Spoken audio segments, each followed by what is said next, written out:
All right, Jabo, say good morning. Good morning. Let us begin by thanking all of our sponsors for this morning's share. To thank our Talmud Torah sponsors for the month of Elul, Habo'alin L'Tova, Baruch Meir and Rina Dubin, in honor of their children and all of the sons and daughters of Suburban, beginning their year of study in Eretz Yisrael. May the Torah study and mitzvos in the Holy Land merit the release of our precious hostages, the success of our soldiers, the return to their families, and the arrival of Mashiach Tzidkinu b'mehera b'yameinu. Amen. But with that, let us begin. We have a lot to do today. Today's daf is Pei Vav 86. We are picking up on Pehem and Beis 85b, 3 lines up from the bottom, Tashma. Suppose, remember again, we are steeped in the sugya of Kelev Shalokeach B'Rshus Mocher, or in general, again, where do the utensils of the purchaser have the ability to go ahead and acquire on the purchaser's behalf? Is it anywhere where the kelim are? Is it only in particular reshuyos? So that's our sugya. So let's continue. So the Gemara says, remember again, specifically, the Gemara is asking, this was the shayla that Rosh Hashanah asked from Rafuna, Kelev Shalokeach B'Rshus Mocher Mahu. What is the halacha of the utensils of the purchaser acquiring on his behalf when situated in the domain of the seller? Remember again, that's where the Gemara tried to answer this from the whole thing with Gittin.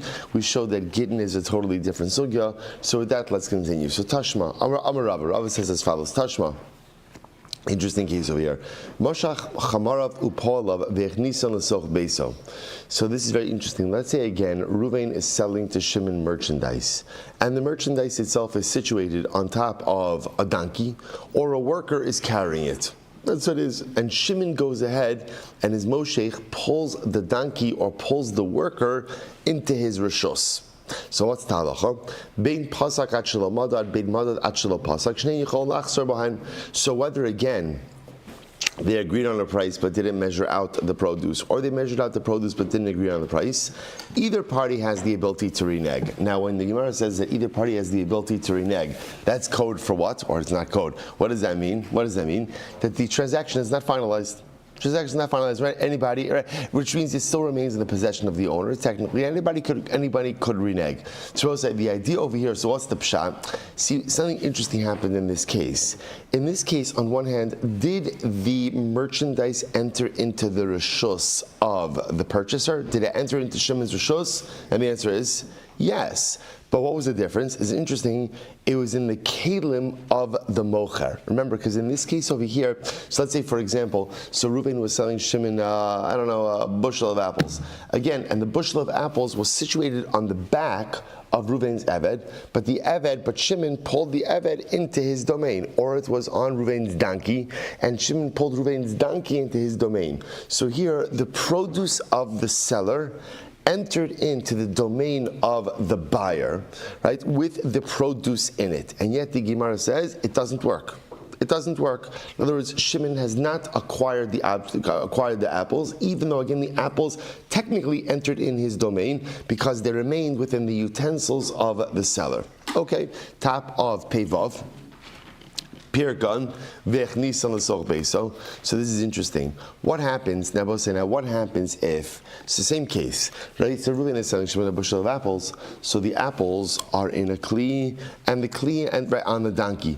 And now Shimon pulls the donkey in, but then they unload the kli of the. They unload the basket with all the apples, and they put that down in the.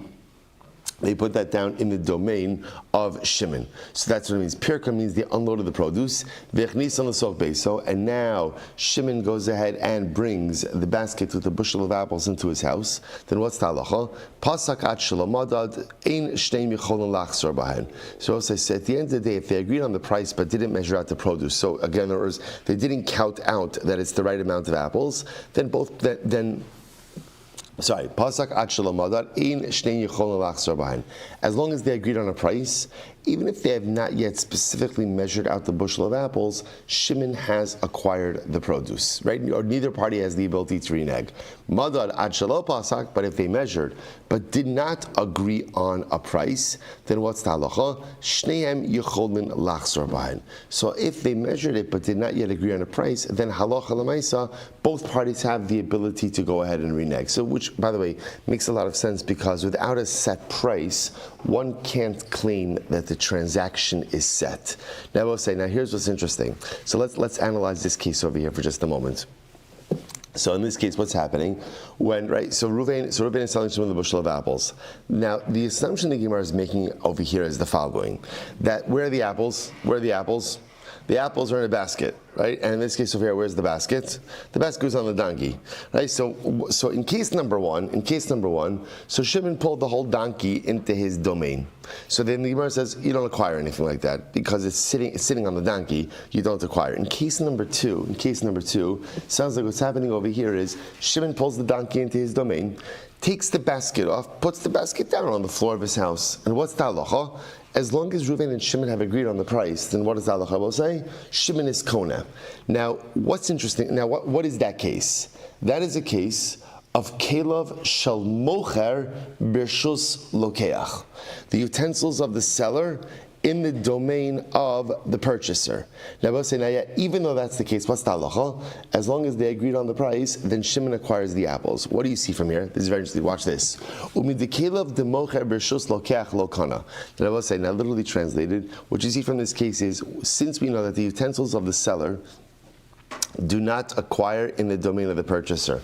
Now, what does that mean? Reuven is not trying to acquire anything. So what does this mean? What it means is that the utensils of the seller in the domain of the buyer do not prevent the buyer from acquiring. In other words, in the second case, even though the apples are situated in the basket that belongs to Reuven, when Shimon unloads them and puts them on the ground of his house, the floor of his house, Shimon acquires it. So the utensils of the seller do not prevent the buyer from acquiring the produce.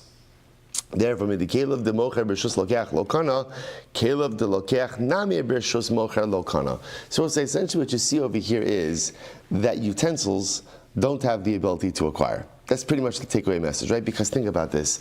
If utensils had the ability to acquire, then what should be the halacha when you have the apple situated in the basket of Reuven the seller, and now the basket of Reuven is put down in the domain of Shimon? Should Shimon acquire the apples? Should he acquire the apples? No. Why? Because they're situated in the kli of Reuven. But yet, Shimon does acquire the apples. What does that show you? That shows you that we don't look at utensils as a vehicle of acquisition, right? And therefore, again, when Reuven is selling Shimon the apples, and the apples are in Reuven's basket, and Reuven's basket is placed down on Shimon, the floor of Shimon's house, assuming they agreed on the price, everything right, Shimon acquires. Why?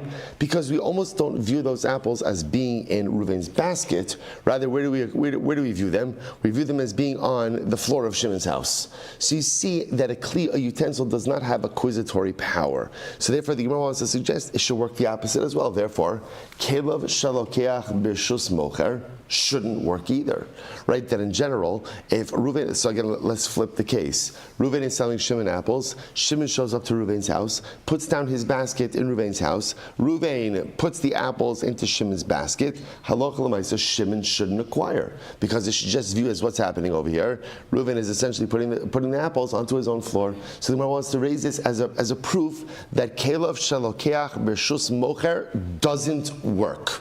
The utensils of the purchaser cannot acquire when situated in the possession of the buyer. The Gemara says, "Kelev delokeach nami b'rshus mocher lokana."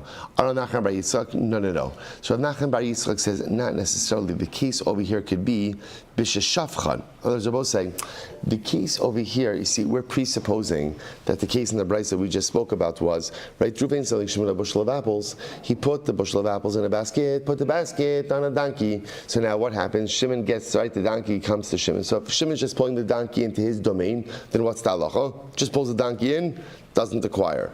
But now the Gemara said if he unloads the donkey and puts the apples down in his domain, then Shimon acquires it, assuming that they were settled on price. Now in our mind's eye, we're imagining this case as a situation of Shimon takes the basket off Reuven's donkey and puts the basket down in his domain. Maybe that's not what happened.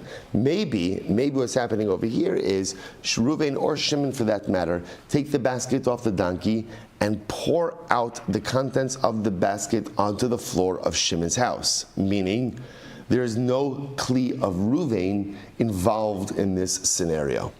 If there's no kli of Reuven involved in this scenario, then you cannot extrapolate anything from here to our case of Kelav Shalokeach Bershus Mocher. So Ikbid Rava got upset. Midi Shavchan Katani Pirkan Katani. That's not what the Brisa says. The Brisa doesn't say that Shimon went ahead and poured out the contents of the basket of Reuven's basket onto his floor. Rather, what does it say? It says that Shimon unloaded Reuven's donkey. So Pirkan, I will say that lashon of Prika means that you're taking something off the donkey. In this case, again, a basket of apples, and putting it down. Rather, again, so my Rav Ashi goes ahead and says, well, we're not dealing with apples. What are we doing? We're dealing with over here bundles of garlic. Right? If you look at the first line of the Rashbam, chavilos shumin deleka sakin, bundles of garlic that do not have any, that are not contained in sacks. So apparently, the way you would go ahead and carry bundles of garlic is just mamish bundles of our garlic, right? Bundles of garlic tied together. You would not normally put them in a utensil, in a kli. So perhaps the Gemara is suggesting that's the case over here, and therefore this is beautiful. Therefore, when Shimon unloads Reuven's donkey, or Reuven unloads the donkey in Shimon's domain and puts the produce down in Shimon's home, what's being put down in Shimon's home? Actual produce, not a basket, not a kli, but actual produce. Okay, now let's say now again, while that's great for the interpretation of this brisa, it does not help us for our core question, which is Kelav Shalokeach Bershus Mocher. The utensils of the purchaser situated in the domain of the seller. Does it work or not? Still no resolution. Amrei Huna Berei de Marzutra Ravina. So Huna, the son of Marzutra, says Ravina. Michti, Pirkan Katani. Now the second case of the Raisa is where the seller, right, the seller or the buyer, who it doesn't really matter, is unloading the contents of the donkey and putting it down in the domain of the purchaser. So Perikan Katani, Mali Pasak, Mali Lo Pasak. Who cares if they agreed on the price exactly or not? Since the produce is being unloaded and placed in the domain of the purchaser, should that not be enough to allow the purchaser to acquire? To which the Gemara says no. Amarle pasak samchadaite, lo pasak lo samchadaite. So we'll say this is very intuitive and logical. So the Gemara answers, no, that's not the case at all. Halacha l'maisa, again, once they agree on a price, then everyone is committed to the transaction. But before they agree on the price, no one is committed to the transaction, which I will say makes sense. And this is very interesting. So you see from here that really we could entertain the possibility that a transaction is finalized before the exact counting is done, as long as the price is agreed upon. Once the seller knows what he's selling and for how much, and the buyer knows how much he's buying and for how much, then halacha l'maisa, the transaction could be settled. Again, not settled by itself, but settled once the produce arrives in the domain of the purchaser. Amrli Rabbeinu Ravashi Tashma to Rabbi Shmuel Silber Kelav Shal Adam Konala B'Chol Makom. So we'll say, now listen to this. So Rabbi and Shmuel both said, we quoted this beforehand in yesterday's daf. Rabbi and Shmuel both said, utensils of a person acquire for him in any place. So we'll say a very sweeping statement. Now, the truth is, we've already established that statement is not as grand or sweeping as it sounds, because we established in yesterday's daf. Like for example, in Rosh Hashanah, everyone's going to agree that utensils don't acquire. But again, let's just read it as it is. A person's utensils could acquire on his behalf anywhere. The Gemara says, "Lasuye mai." What does this come to include? Lav la'asuye brushos mocher. This must come to include even in the domain of the seller. So you see that at least Rav and Shmuel hold Kelav shalokeach bershus mocher kona, that the utensils of a purchaser, when situated in the domain of the seller, when the seller places the content or the produce or the merchandise into the utensils of the seller, of the buyer acquires it. So the Gemara says not necessarily hasam the amarle zilkni. We'll say it's quite possible that that's talking about a case of where the seller said to the purchaser, come and acquire. In other words, we'll say, if you have a situation where the seller is telling the buyer, invites him to place his utensils down, right? Or invites him to come and acquire the merchandise here, so he's giving him a license to put down his utensils. So it goes without saying that if the buyer shows up at the seller's property with his utensils, and the seller says to him, please put down your utensils, acquire some space for yourself, or come and acquire the merchandise, that obviously the seller is inviting this. That's not our shaila. If the seller is inviting the buyer to utilize a space for his utensils, so the utensils could act in an acquisitory capacity, everyone agrees that works. That's not our shaila. Our shaila is when no explicit reshus has been given by the buyer, but the seller just shows up, right, to acquire his, and he puts down his utensils, and the seller goes ahead and puts the merchandise in the utensils. Does the purchaser acquire like that? That's our shaila. This doesn't answer it. Tanan Hasam. Let's analyze a bit more. Suppose a very interesting Mishnah over here. Tanan Hasam. We've seen this many times. So we'll say some which means karka, real property. Real property can be acquired with money, document, and chazaka means a proprietary act, right? An act that demonstrates ownership. That could be a variety of things. That could be putting up a fence.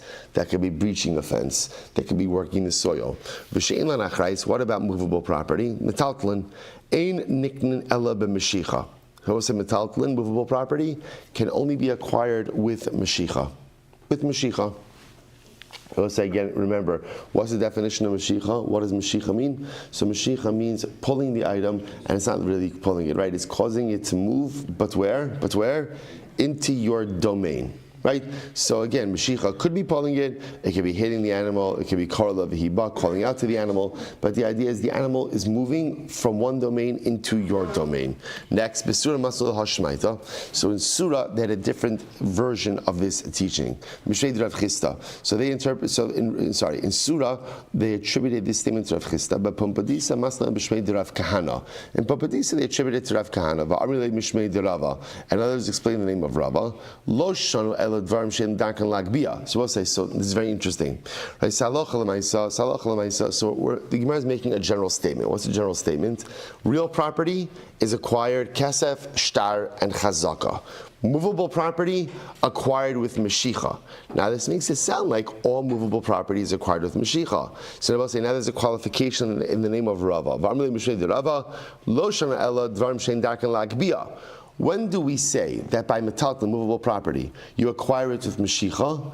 That's only the type of items that are too heavy to do hagba'ah with. What's hagba'ah? Lifting up the item. Aval dvarim shedarkan lahagba'ah, b'hagba'ah in b'mashicha lo. But things with which you can do hagba'ah, the Rabbi say, what's talacha? You use hagba'ah, you don't use mashicha. Rabbi say, now this is very interesting. So watch what's happened over here, right? With real property, kind of that everyone's agreeing with. How do you acquire real property? Kasef shtar chazaka.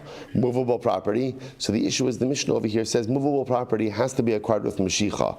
Comes along Rav and Rav says, whoa, hold up there. It's acquired with Mashicha if what? If you can't do Hagbah.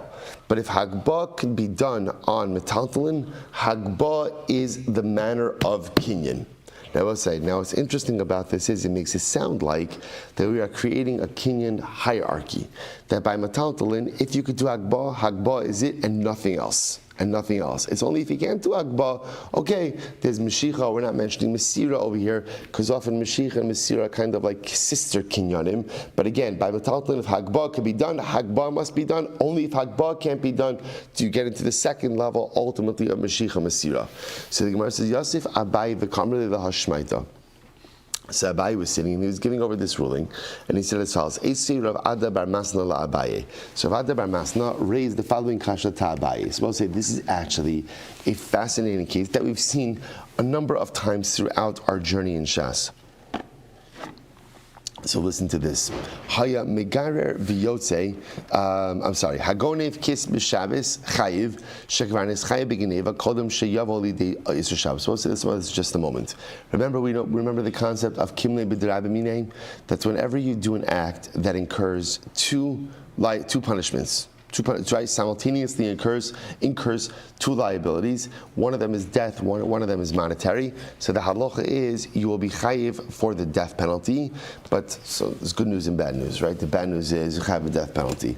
The good news is like there's no you can't be chayiv for two things at once, and therefore you're exempt from the financial liability. Okay, that's called kimei b'dramine. Now, one of the very important things to remember in that is that concept only applies when there is simultaneity of liability. In other words, you have to incur both punishments at once. If you incur them successively, then halacha l'maisa, you will be chayiv for both of them. So watch this case. Hagonev kis b'Shabbos. So let's analyze this. So now we were talking about a thief who's going ahead and stealing something on Shabbos, and now what is he doing? Obviously, if he's stealing it, what is he doing? He's taking it from one domain to another domain. So there's two pieces of liability over here, right? So there's the act of theft. There's the act of theft, which comes with its own monetary liability. And then there's hotzah. Then there's the act of taking something from one domain to another. Now remember, we'll say, so intentional violation of hotzah on Shabbos comes with a death penalty, skila, right? Comes with a death penalty. So now we have this guy being liable for two different penalties: liability for theft, financial liability; liability for chilul Shabbos, death penalty. So the shaila is, what is he liable? So here we go. Hagonev kis b'Shabbos chayiv. So now listen to this. Now the assumption is, we'll call it in a classic case of theft. What's the classic case of theft? Reuven's walking into Shimon's house, goes over, takes Shimon's wallet, picks it up. The moment he picks it up for the sake of theft, then what's the halacha? He's liable. Now, interestingly enough, he's liable even though what? Even though he's standing in Shimon's rishus. Okay, that's the halacha, right? Hagbah, he was magbiyat, he lifted it up, he's chayiv for theft. Then when does he become liable for Shabbos? When does he become liable for Shabbos? Only when he leaves Shimon's house and leaves the Rosh Hashanah and then carries the wallet into Rosh Hashanah. So therefore, again, the classic case is Hagonev kis b'Shabbos chayiv shekvarnis chayiv b'geneva kodem sheyavo lidei Yisur Shabbos. Remember again, the only time that we apply kimlim b'drabimine is when there's simultaneity. There's no simultaneity in this case because first Reuven is liable for the theft, and only afterwards does he become liable for chilul Shabbos. Therefore, he's going to be chayiv twice. However, watch this. Haya megarer v'yotze potter shari Yisur Shabbos ugneva ba'in ke'echad. So Rabbi said, this is fascinating. What if, imagine for a moment, he's stealing Mrs. Reuven's purse. So what does he do? He grabs the strap of the purse and he's going ahead and he's pulling it out. Actually, I shouldn't have said strap because that's going to be later on. Okay, but just imagine for a moment. He's pulling the purse, right? He's dragging the purse out. So it says, this is very interesting. When does he become liable for the theft? Only once it leaves the rishus, right? Because he's done no act of hagbah. He's just dragging it. So he becomes liable for the theft when he pulls it out of Shimon's home. When does he become chayiv for Shabbos? When he pulls it out of Shimon's home. What do you have over here? Simultaneity of liability. Right? Simultaneity of liability. Right? And therefore, again, when you have simultaneity of liability, then what? Kimlei b'derabimine. You're only going to be chayiv for one punishment and not for two. In this case, the death penalty of Shabbos and not the financial liability of theft. So the Gemara says, megar v'yotze potter. They both say, potter means he's potter from death, he's potter from liability of theft. Shahari Yisur Shabbos v'Yisur Gneva ba'in ke'echad. Because again, the violation of Shabbos and violation of theft occur simultaneously. Now, this is very interesting, but why is this fascinating for us? So we'll say, this presupposes that Reuven does acquire, as a thief, remember again, we spoke about this extensively, a thief acquires the object he's stealing. When does Reuven acquire the stolen object? When does he acquire it? When he pulls it out of the domain of Shimon. Now, both say, the Gemara said, 1 second, we're talking about a bag.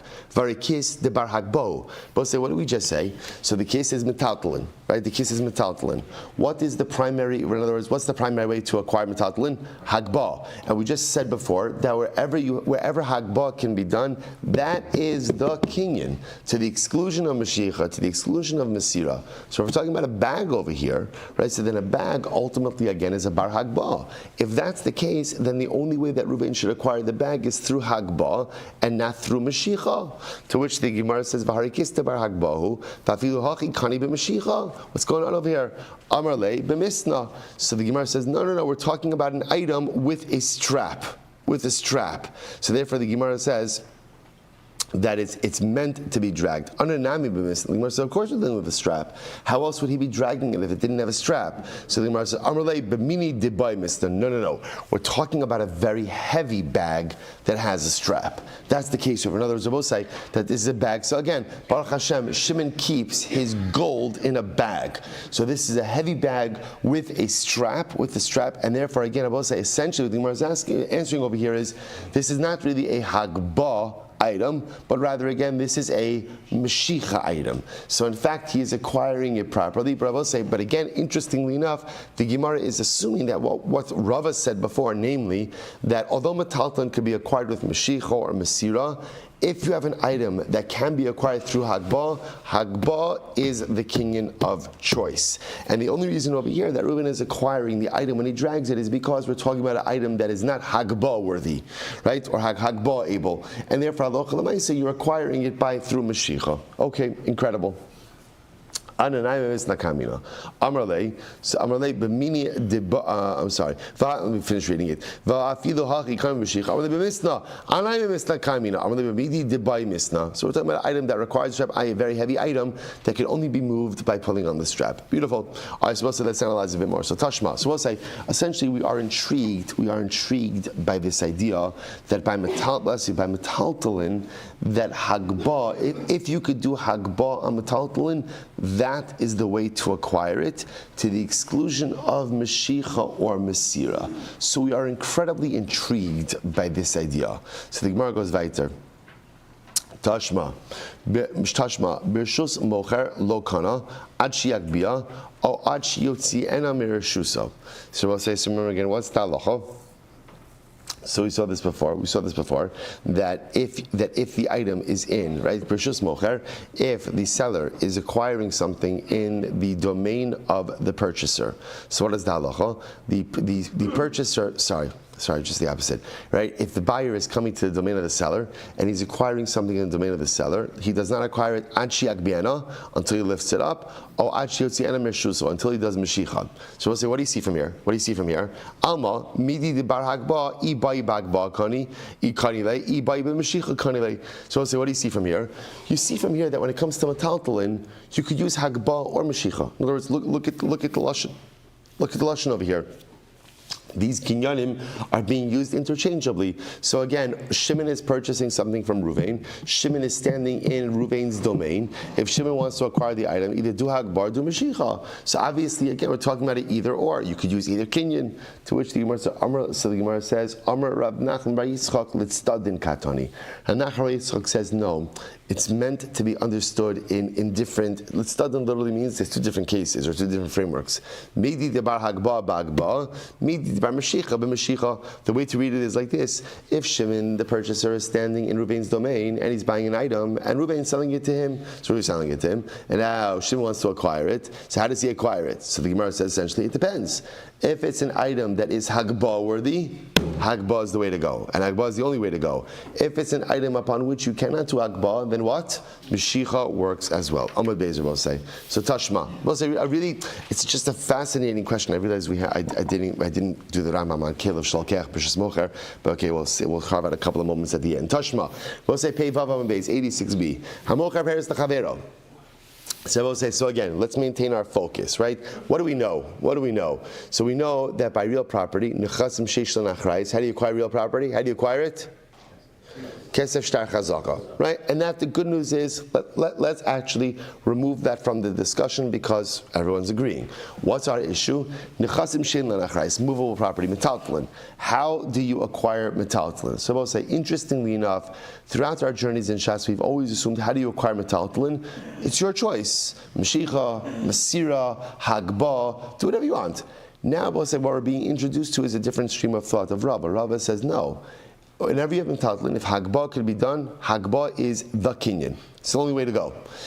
It's only if Hagbah can't be done, then you could avail yourself of other kinyanim like Meshicha and Mesira. So we're trying to figure out, is that a true statement, halacha l'maiser or not? So here we go. So Tashma, Hamocha peres l'chavero. So we'll say, so Reuven sells produce to Shimon, Mashach v'lo madad kani.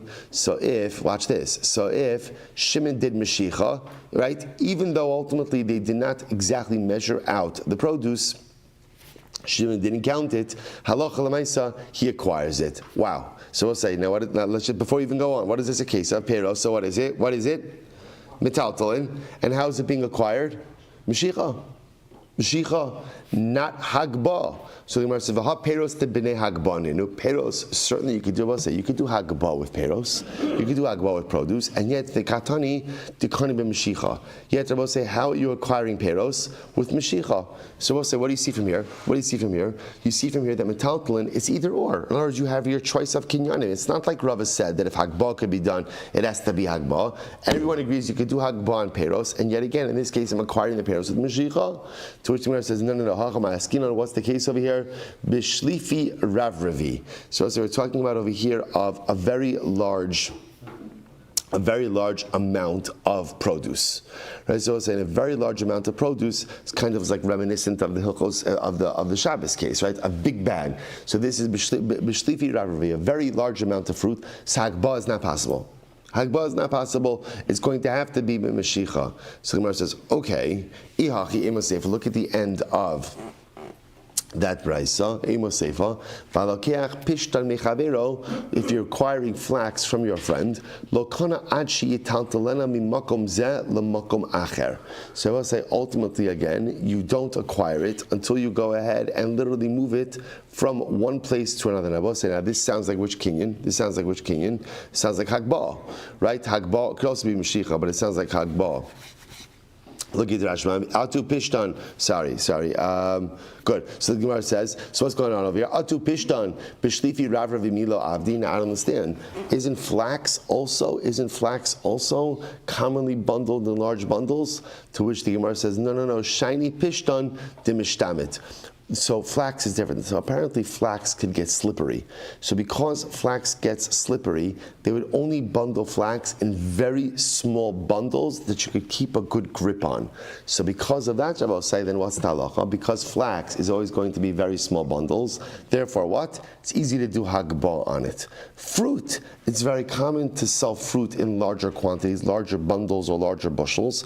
And therefore, again, I will say, as much as it sounds like peros is always metaltalin, now to be clear, halachically, peros is always classified as metaltalin, right? Unless, of course, it's attached to the ground.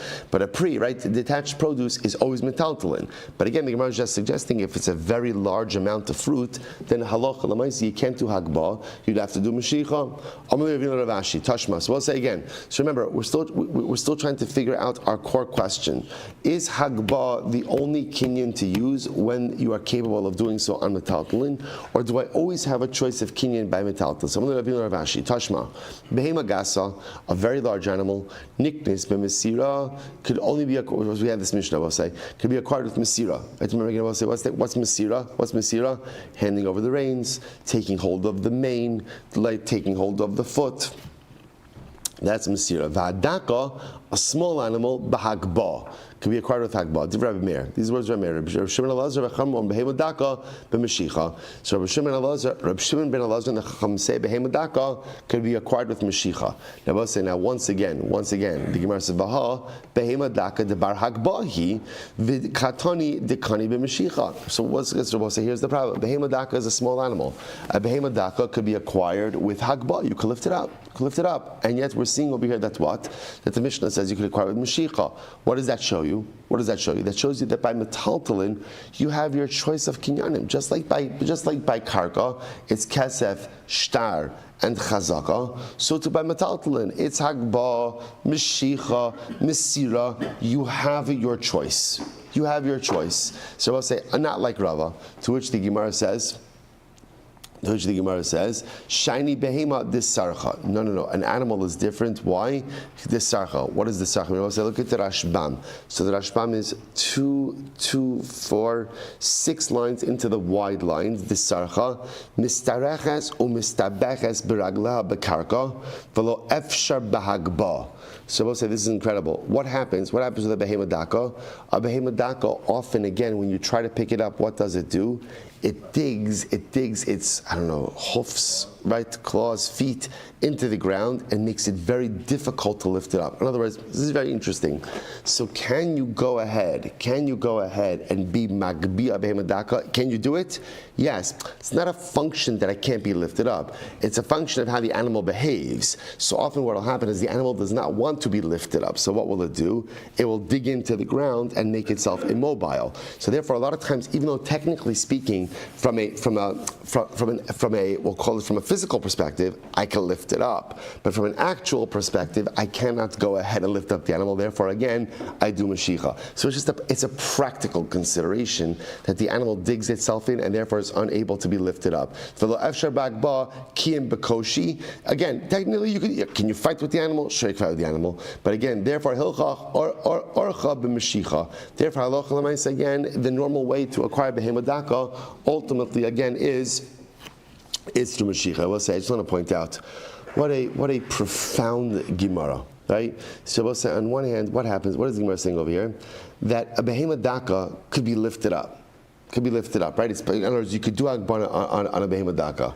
But what's the issue that Rashbam says? The issue that Rashbam says is that at the end of the day, he says, mistareches umistabekes beragleha bekarka v'lo efshar bagba.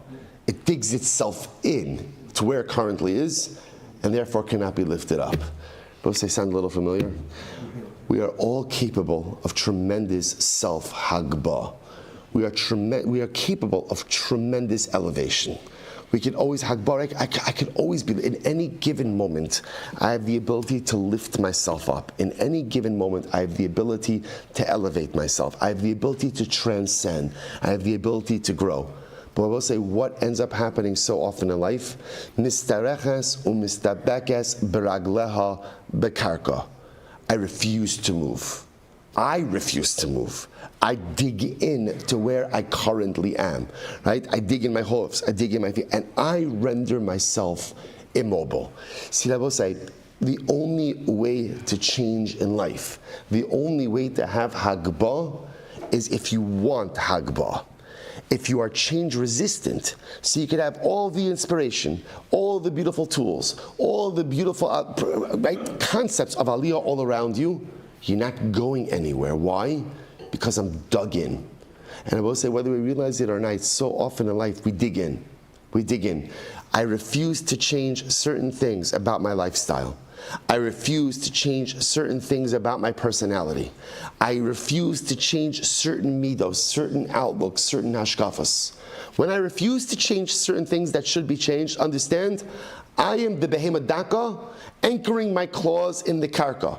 And therefore I will say, the Ribono Shel Olam is trying to pick me up, and my family is trying to pick me up, and my friends are trying to pick me up, and the Welt is trying to pick me up, and you know what? It doesn't matter. When that behema daka is dug in, nothing and no one could pick it up, because you can't experience hagba in life until you're willing to let go of the karka that is holding you back. Until I identify the things that are holding me back, and I'm willing. I will say it's the hardest thing in life. I'll say, if you think about it, right, it's not a mystery about what I need to do to become the person I want to become. It's really not a mystery, right? It's not like I walk around, if only I could figure out what I needed to do to engage in self-transcendence. If only I could figure out what I needed to do in order to become the best version of me. I know it. But I'm just unwilling to let go of the things that are holding me back. I live my life, so much of my life, as that behema daka, dug into the karka, and therefore unable to experience real hagba. And the incredible thing is, if I'm just willing to let go, willing to let go of the character traits, of the personality traits, of the midos, of the behaviors, of the lifestyle elements that are keeping me tethered in a life of mediocrity, then there is no telling what kind of hagba I could experience. We should be zochem, Eretz Hashem. So the Gemara goes weiter. Rabbi Shmuel during Tarbayu, so we'll listen to this. Rabbi Shmuel said the following. So we'll say, so by the way, suggest it's a kind of like the Gemara pauses here for just a moment. We're getting kind of gets into a new topic. So again, the way we paskin halacha l'maisa is Hagbah is definitely the ideal kinyan, right? So interestingly enough, so the Rambam writes over here.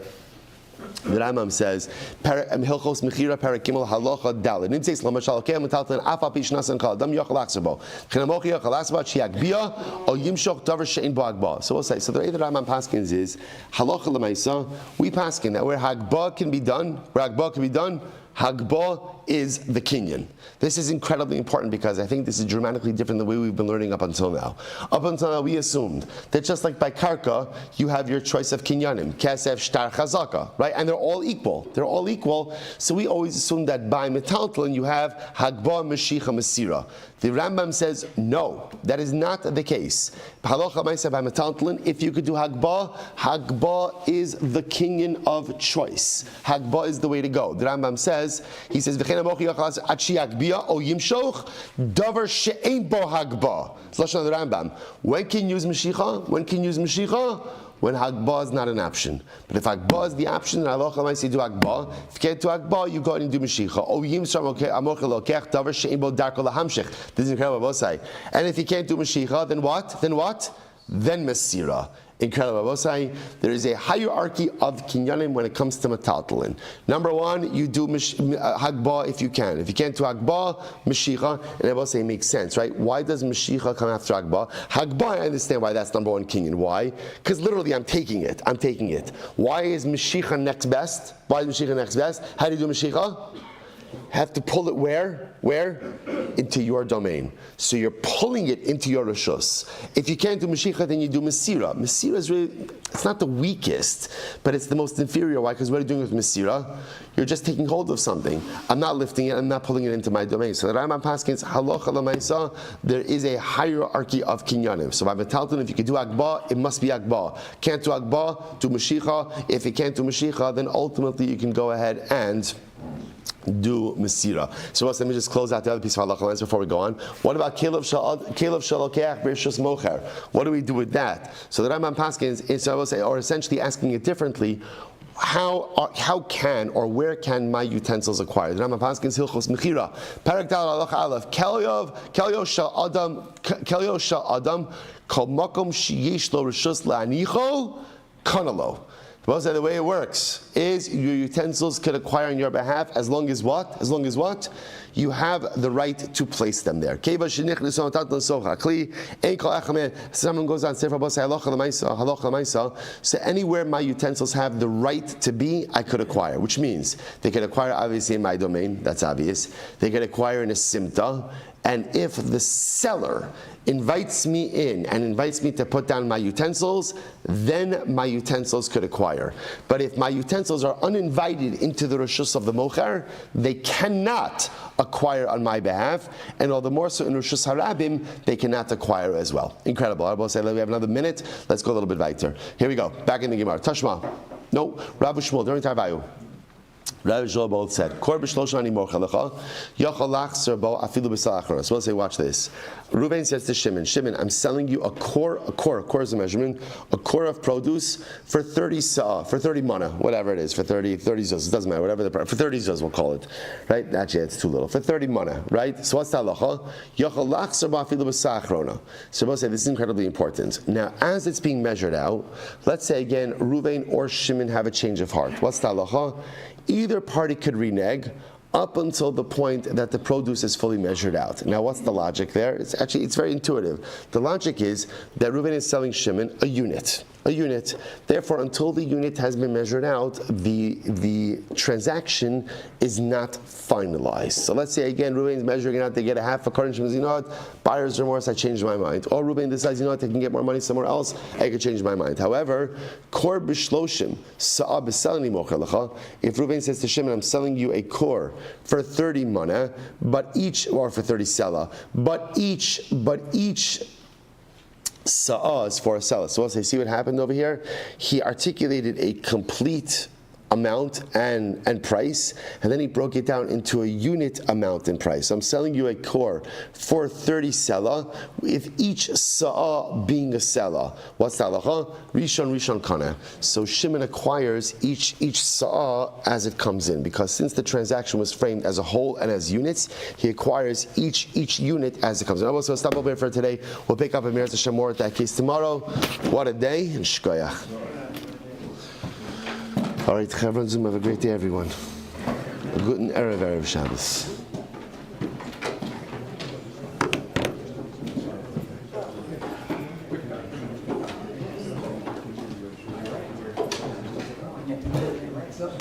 Great day, Jack.